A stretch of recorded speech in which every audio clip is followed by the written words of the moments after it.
So you're an online coach. You've probably hit your first 10K month and you're struggling to create content which is actually helping you to get more clients so that you can hit those 20 and 30K months. Well, there's a reason for that. See, you've probably been told 75 different things by 85 different gurus. And at this point, you're just kind of sitting there with the camera in your hand and the ideas in your head, and you don't know what you should be doing in order to actually create and reach the people that you want to reach. Well, this video is designed specifically for you. I made this video to be as simple as possible. I created this content mix, which is here to help you actually act on your ideas and bring the right people into your business. So without further ado, let's get into this. So this content mix is comprised of 5 separate pillars, and each pillar is designed to specifically help you get a result that you want to get. Let's start off with the most important part of this pillar, and that is going to be the value/insights, which is going to comprise about 40% of this entire pie chart right here. Okay, why is it that value and insight comprises of 40% of the content that we should be creating, especially as an online coach? It's a great question. There are so many different people who are creating content online, maybe even in the niche that you are creating content in. And there's a reason for that, because it's very low barrier to entry, right? So what this means is that we have the responsibility of standing out. And the way that we can stand out is by actually providing valuable content, right? Which you've probably heard 1,001 times from people like Gary Vee or Alex Hormozi or anybody else who you see on these platforms. But then there's also another side of this equation that you may be missing as an online coach, and that is to create content that is also very insightful. Insightful content does something that valuable content doesn't, is that it creates curiosity within the person that is watching the content on the other side of the screen. I can kind of give you an example as to what this means. Giving somebody a meal versus, for example, cooking something that smells really good in the kitchen and then having them knock on the door and saying, hey, how do you cook that, right? Because curiosity can lead to action, right? But if you give somebody something already, it's difficult for somebody to act on it, all right? So value/insight comprises 40% of this content mix, of the content that you should be creating as an online coach. The second part of this content mix that we should be accounting for is going to be trust and social proof. Now, this is important for a couple of different reasons. The first reason is because you need to actually hammer it into people that you actually work with people. I've seen a lot of people who are in your position just kind of assume that people know what it is that they're doing. And I myself did this for the longest time, where I just thought, oh, because I'm posting content about business, about marketing, about advertising, about growing your brand, naturally people are going to just want to work with me. The second reason why this is important is because it gives you a competitive advantage over your competitors that aren't doing this, okay? And I want to share a way that you can go about doing this, which doesn't feel very robotic. Like a lot of people will go, here's how I help Jimmy go from X to Y, right? In X amount of time. That's okay. Like that's a very normal way to do it. However, we're seeing more and more, right? Especially if you pay attention to the feed that you have on social media and the content that maybe you're consuming as an active participant in social media, is that we're seeing the rise of more and more storytelling. And storytelling specifically, like content that uses storytelling, retention wise performs a lot better. So if you are a coach who wants to make content that kind of promotes trust and proof and shows like, case studies and all this kind of stuff, you want to do it in a way where you're kind of telling the story. So for example, here's one thing that I learned working with X for more than 4 months. In the beginning, Jimmy came in and he was really struggling with his weight. And there was no set reason as to why. He's tried programs, he's tried, all these different diets. However, nothing seemed to really stick. But after having a conversation with Jimmy, I was able to find that he had a limiting belief around weight loss, specifically one that was tied to his family history, where dozens and dozens of people in his family tried to lose weight, but every single time they tried, it didn't work out. So once we sat down and we tackled this limiting belief, we put the proper program in place and we put the proper nutrition in place, Jimmy was able to lose 20 pounds in the matter of 6 weeks. That style of telling a case study or a testimonial is far more potent than just saying, here's Jimmy and how he went from X to Y. You get what I'm saying? It's like you're building this kind of connection with your audience that most coaches or most online business owners don't typically do. The next style of content, which is super important in this content mix, is going to be founder-based content. Founder-based content is really critical because it solves one fundamental problem.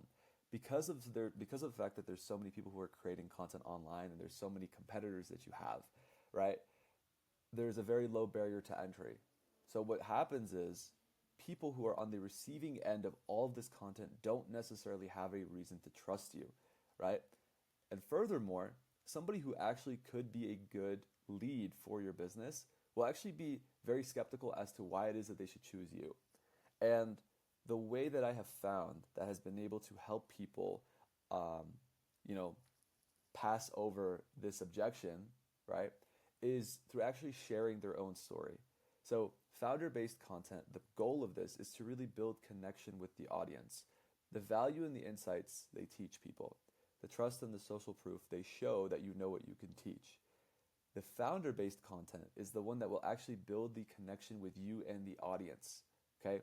You can be the most informative page on social media, right? You could be the best fitness coach, you could be the best business coach, it doesn't matter, right?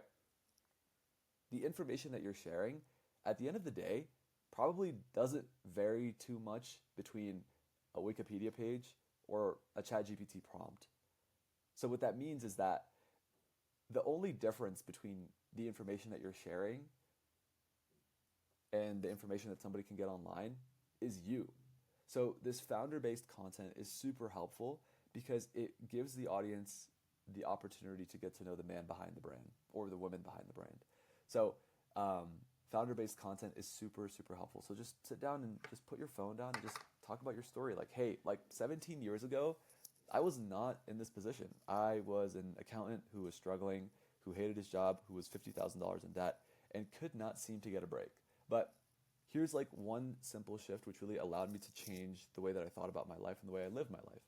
So content like that is really what builds connection with the audience. Move your phone around, like put your phone in different places, set up your camera, get different shots. These are all things that are going to help add to the story of this brand that you're pushing. The fourth pillar of this content mix is going to be trends. This one is a little bit, controversial because there's a lot of online business coaches who say, hey, or marketers or advertisers who say, hey, look, like you should not be trying to go viral. And it's very interesting because in the beginning, people wanted to go viral. Now people don't want to go viral. What I'm saying is that there is merit in going viral, but in a very specific way. If you create 10 pieces of content, at least one of those pieces of content should be an attempt of you trying to go viral. Why? Think about it like this. Every single time that you get more and more reach, you have obviously a large portion of that is going to be probably backlash or some sort of not positive way that people are taking your message. That's okay. But then there's also going to be a small subsect of that audience that actually resonates with your message.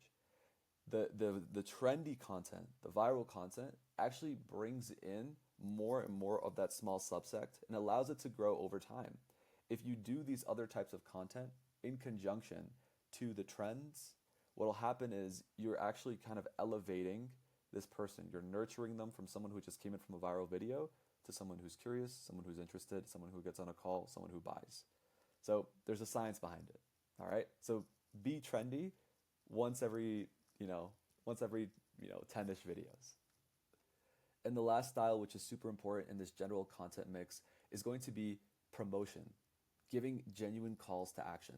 So our good friend Gary Vee always talks about jab, jab, hook. He wrote a book about this, which essentially means jab, give value or give insight, jab, give value, give insight, hook. So the ratio depends on the person who's on the other side and the feeling that they want to give their audience. Some people don't want to overpitch their audience. Other people want to pitch the shit out of them. Other people just want to ride the middle ground, right? Having this kind of mentality when it comes to creating content is going to be super important to helping you succeed. Because for every piece of valuable content, for every trust and social proof founder-based content, you want to give people the option to actually know what it's like to work with you. And this can come in the promotion-based content. So, for example, doing calls to action on your story, doing calls to action in your reels, in your shorts, making long-form content and then putting calls to action there. Whatever it is that you do, make sure that you give people an opportunity to work with you, because otherwise you're just completely ruining the efforts of everything else that you're doing here. So that is the content mix. If you're interested in learning a little bit more about this and you want this exact content mix for your business, just comment content mix below and we can get on a call and I can create one for your business. And yeah, I'm just super excited to see you guys start creating more and more because the world needs more of your message. If you have a good service, you are doing a disservice by not putting it out there. So that's it from me. Be sure to check out this video over here where we will talk about more marketing, more advertising, and more social media marketing concepts that will help you to land more clients day by day. So thanks again, and I'll see you guys on this video here.